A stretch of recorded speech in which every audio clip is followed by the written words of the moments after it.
প্রিয় ভাইয়েরা, হিংস্র পশুর নাম শোনার সাথে সাথে সকলের অন্তর কেঁপে ওঠে, কিন্তু তার চেয়েও শতগুণ হিংস্রতা কিছু মানুষের মধ্যে প্রকাশ পায়, যাদের কথা কোরআনে বলা হয়েছে উলাইকা কাল আনআম বাল হুম আদল।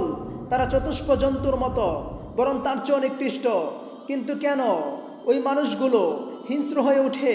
কি কারণে তাদের চেহারায় রাক্ষসের ছাপ দেখা যায়?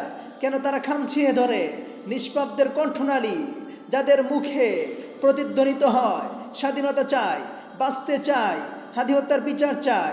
প্রিয় ভাইয়েরা, এমন হাজারো প্রশ্নের একটি উত্তর, এমন হিংস্র ব্যক্তিরা মানুষ হতে পারে না। কারণ মানুষ বলা হয় যাদের অন্তরে থাকে ভালোবাসা, হিংস্রতাকে তারা সর্বদাই ঘৃণা করে। তাই আমরা বাংলাদেশের পুলিশদের থেকে কখনোই এমন নিন্দনীয় কাজ আশা করতে পারি না।